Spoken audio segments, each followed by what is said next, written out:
I still love you. You are still part of me. That's not love. Stop. Stop speaking for my daughter. Are you basically saying that this is a deadbeat dad? Yes, he has become. Chloe, I want to look at a text that you had with your dad. You said in this text, you left me without internet and I've had school stuff all week. Now you're trying to change my child support. Our gas bill and house payment are due, and all of my stuff I need for school, gym, and dance team. When are you putting the money in the account so that we can pay the house payment? I was just shocked when, you're 16, right? Yeah. How does she know all of this? They know everything. They've always paid the bills with me. They've always gone to the bank with me. You Why? know, they're always with me. You know, I have two rules about kids. Mm-hmm. Number one is do not burden them with situations that they cannot control, and do not ask them to deal with adult issues. Those are the two rules about children. They're hard and fast, you just don't ever violate. Now here she is saying, I've got school stuff all week, you're not paying my child support, our gas bill and house payment are due, all my stuff I need for gym and dance, what about the house payment? She cannot control any of this, and she's burdened with all of it. Oh, she's not burdened with it. She takes that responsibility on herself. She knows that I'm trying to get a hold of him and he's not responding. But do you understand the concept of boundaries between adults and children? Yes, but that's just what she knows. So she did that herself. I mean, you just said but. But means forget what I just said. Now I'm going to tell you what I really think. I said, do you understand the concept of boundaries? You said yes, but, which means no. Well, I didn't mean Here's it like what I really think. She's with me all the time, so I just tell her all of this stuff.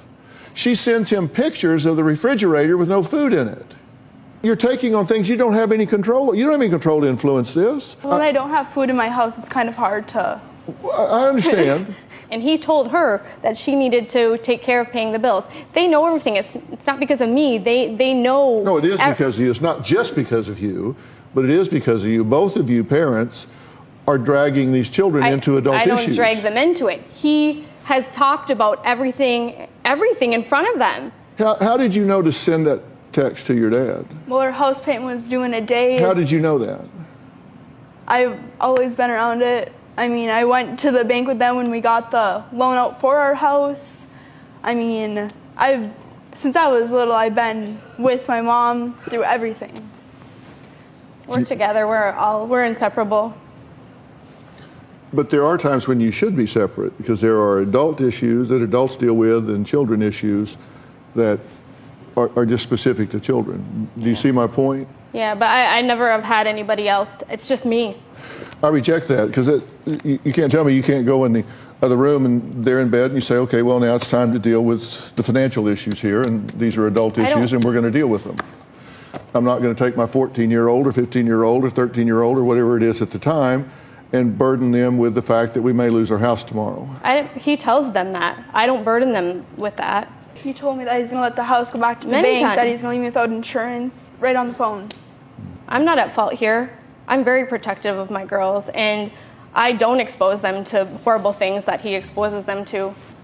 Well, coming up, Jessica says Mike has convinced doctors, attorneys, and therapists that he's mentally ill. He says he just blacked out one day and beat up his girlfriend. She's worried he's going to fake it with me too. We're going to find out what he has to say when we meet him after the break.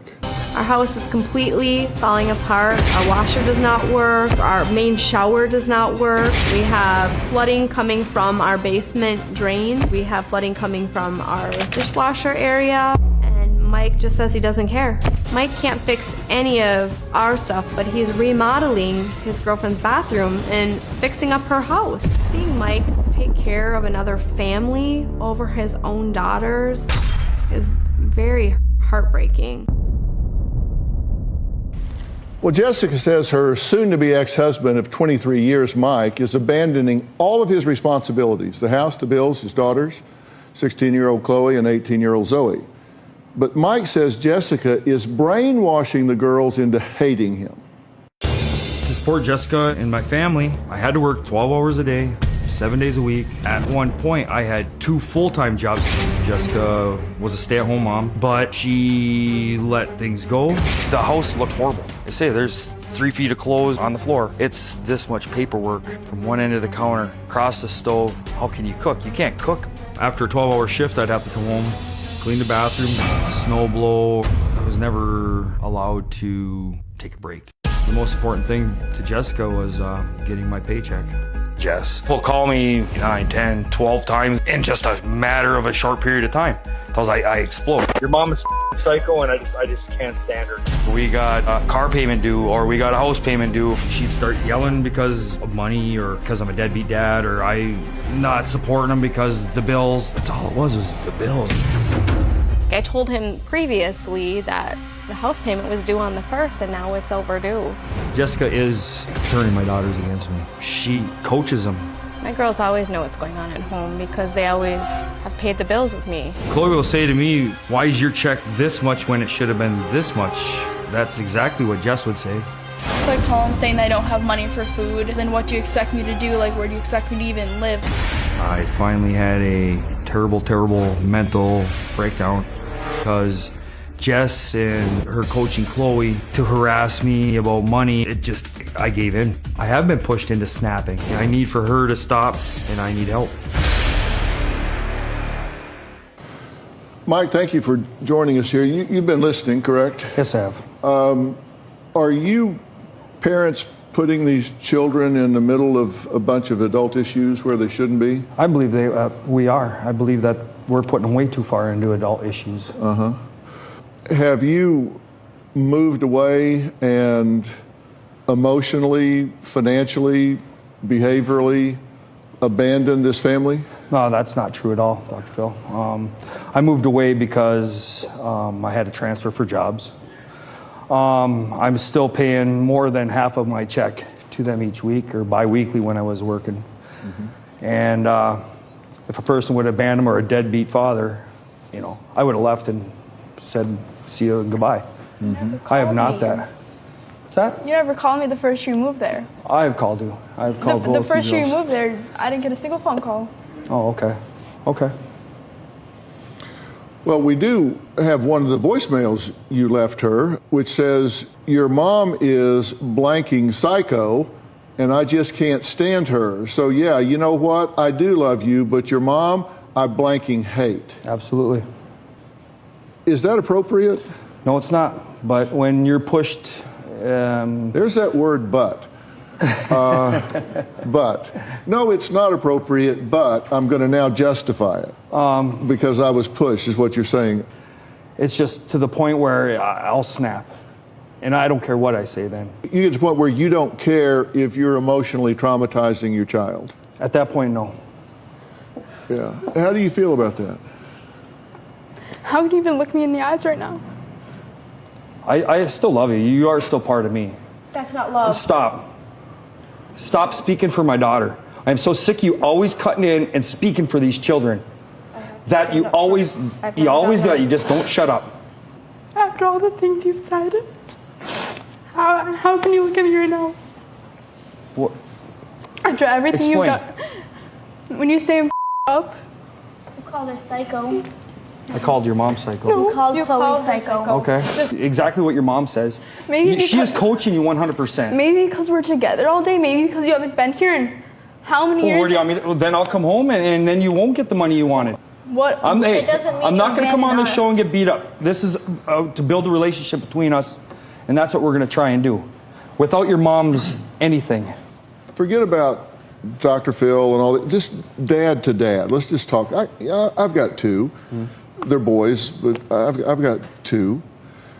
If what you're saying is true, if in fact they've been programmed, then why would you take it out on them? Wouldn't you want to have compassion for them and try to unravel that and show them who you really are instead of who their mother says you are? Yeah, that's what I would really like to do. Coming up, Mike says that he is experiencing mental illness and has a difficult time working.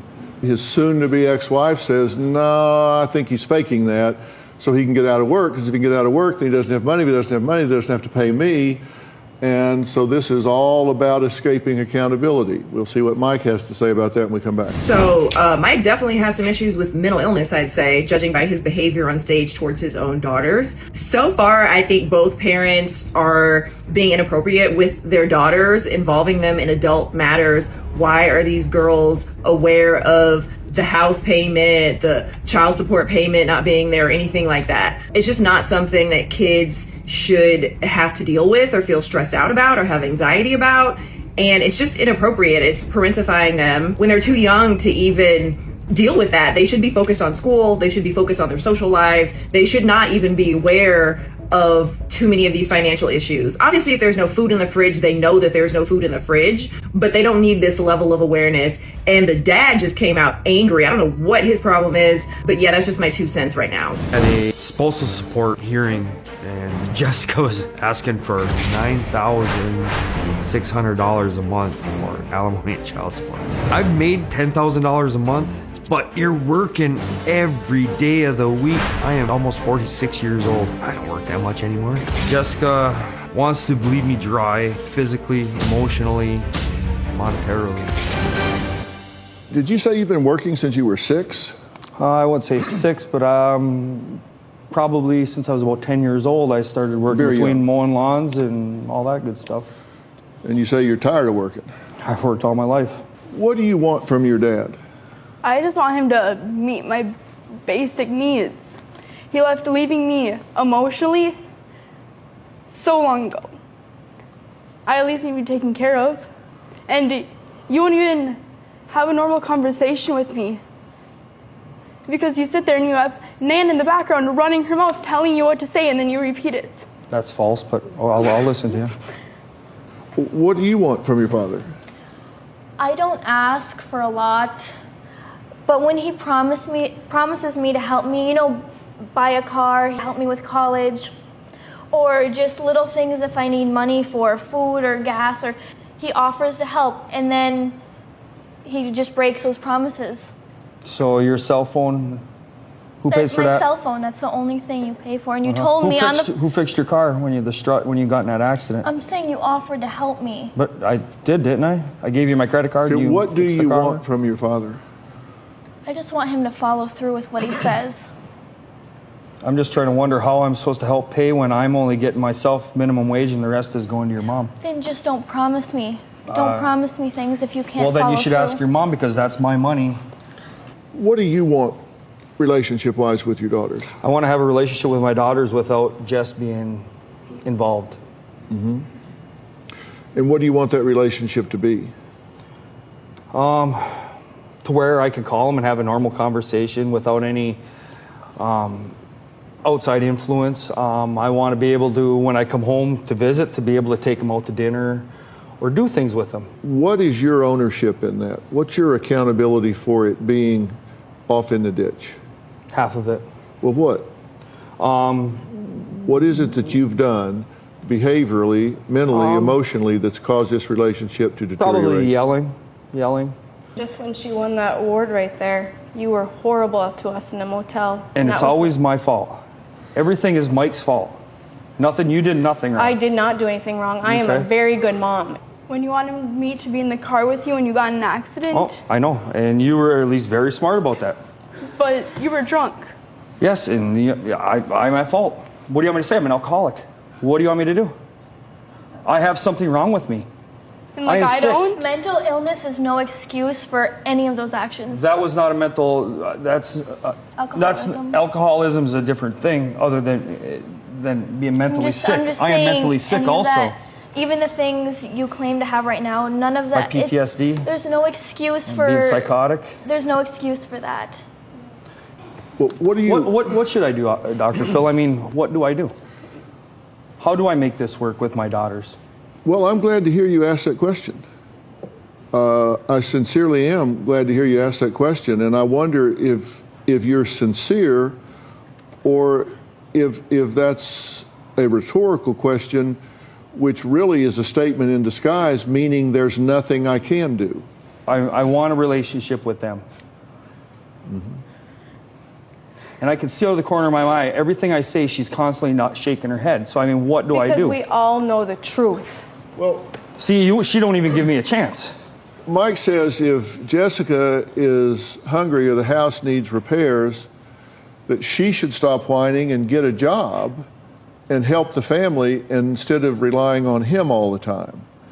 Well, we're going to talk about that, and then I want to talk to these two girls. We'll be right back. Why are you making faces at her? Oh, no, I'm surprised she was just talking to me. Oh, really, Jess? You Constant. were making faces at her. Was I making faces, Chloe? You were like this. I was smiling at you. You were saying something to me. I was saying maybe she should respect me this first. is ridiculous. You just told me you hate me as you were sitting I did not across from say me. that. She saw it. Okay, this guys, is look, you don't ridiculous. need me for this. If y'all are going to just bicker back and forth, you can go do this on your own. Exactly.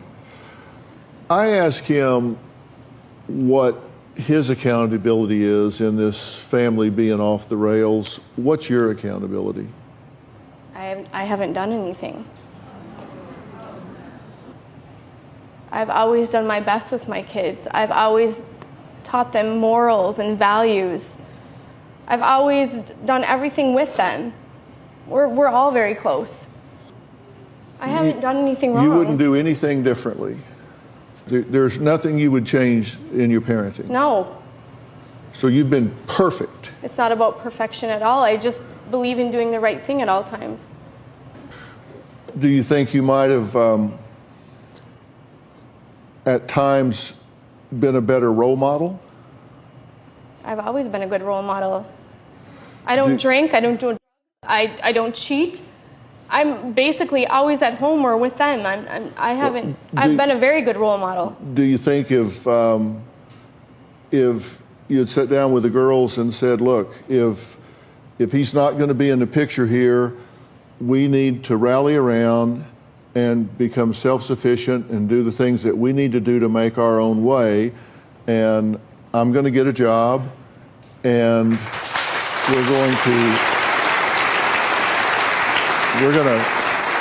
to find a way to not let your dreams fall apart. We're going to do everything we can, and I'm going to set the example by getting in the workforce, and we're going to have a division of labor among us here, and we're going to become self-reliant, powerful women, and we're going to do what we need to do to get ahead here. Do you think that might have been helpful? I don't know. I believe being a stay-at-home mom is what I've been meant to do. That's what I'm good at. That's all that I know.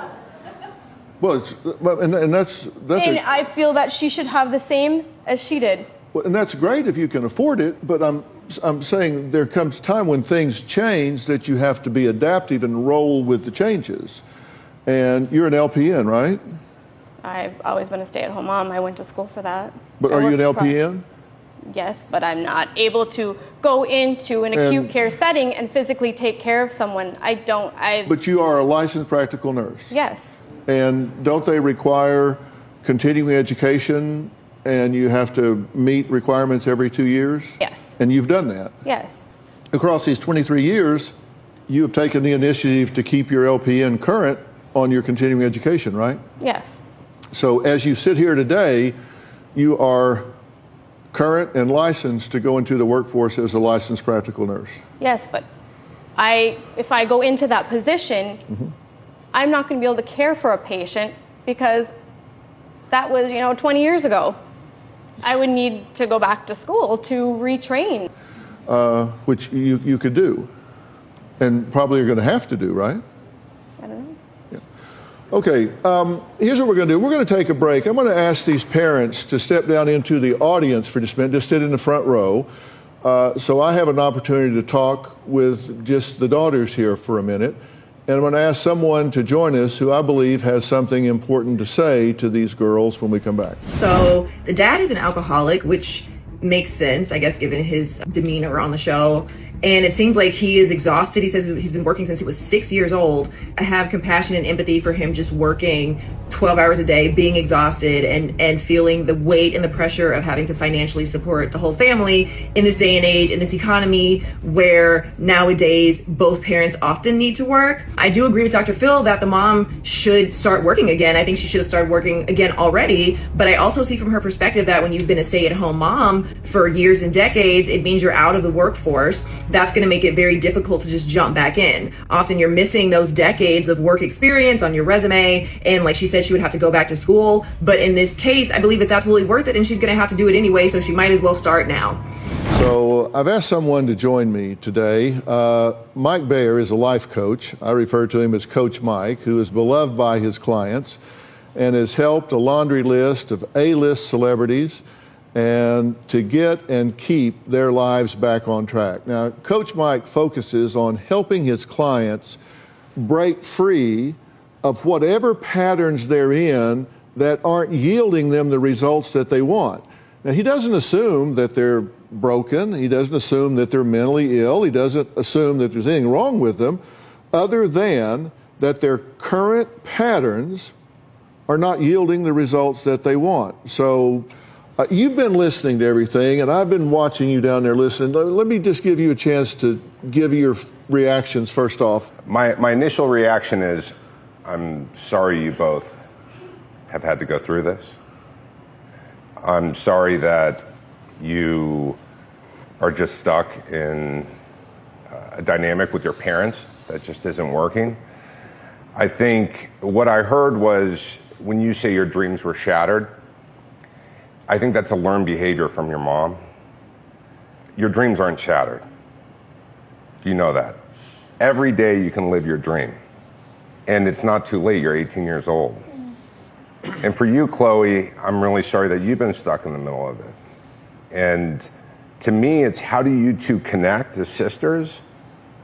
How do you really get out of the drama of your parents and everything else to be incredibly supportive and to start to empower each other, change the conversation? How do you both feel when you think about your dad? The things he does, it doesn't align. So when you think about him, it makes you sad? Yeah. In this moment, when you think of your dad, how do you feel? Just like disgusted, I guess. You feel disgusted and you feel sad. Where I would start is to coach you from the place of how you start to find your own power. If you were going to be a ballet star, you're incredibly disciplined. You have a drive. You know, if you're wise enough to be sending texts about mortgages and what have you, it may make sense to get a weekend job, you know, and really start to take care of yourselves and change the story about that women can take care of themselves today. You say your dreams are shattered and taken away. Well, you know what? I'm not a big one on dream. I'm a big one on goals. Let's turn that dream into a goal. And the difference between a dream and a goal is a timeline and accountability. Mm-hmm. You know, a dream is something you're going to do someday. Like someday I'm going to be a prima ballerina. Well, someday is not a day of the week. Look on your calendar. It'll have Monday, Tuesday, Wednesday, Thursday, Friday, Saturday, but it won't have someday. But a goal, you say, I can get there in 2020 or 2021, whatever. Mm-hmm. And you set a timeline of when you're going to get there, and then we identify the steps to get there. And you've got to finish school. You're obviously. I mean, I've already started college. I know, that's what I mean. So I've taken it upon myself. Yeah, you've got. Maybe you should be a financial planner. You're handling all. I mean, who knows? But you got to decide what it is you need to do, what you want to do, and you have to start becoming goal-oriented and self-reliant. Now, Zoe and Chloe say they want to give up on their father and never see him again. I hope that's not right. I hope they don't want to do that, but I'm not really focused on that right now. What I'm focused on is let's be selfish on their behalf for a minute. Let's talk about what they can do to make their life what they want it to be going forward. We'll be right back. I think both of you would benefit from having a personal life coach that would help you put yourself number one at the top of the list. Don't you think they would benefit from that? I definitely agree you both would benefit from that. And let's start to help you achieve your goals, like Dr. Phil says. Let's have an action plan. Let's focus on what's good in your life. Let's focus on how do we get there, and let's focus on the life you want to live. And I assume you guys would not object to that, would you? No, we wouldn't object at all. And what I would say to the two of you is you have to decide if you want to be long-term positive relationships in your daughter's lives, then you're going to say, I need to really take stock and see what I can do to become part of a positive plan moving forward. I mean, you can go off and do whatever you do, but you have a moral obligation to your daughters to teach them about life and about men and about male relationships, and you're doing a really bad job of that right now. And you need to get your ducks.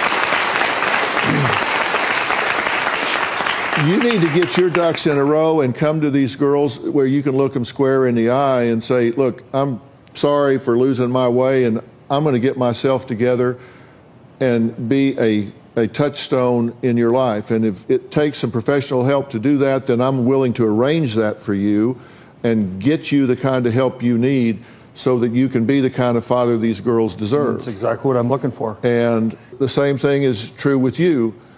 It's obvious you love your girls very much. Nobody questions that. But you also have to have some insight and see if there are some things you can do to help them become the young women you want them to be. And that involves self-sufficiency and not waiting for someone else to do something for them, but teaching them to do for themselves. You are very competent young women, and you're going to do very well in life, and I just want to get you some coaches to do it. And I ask you if you're okay with that, and you kind of go, yeah, okay.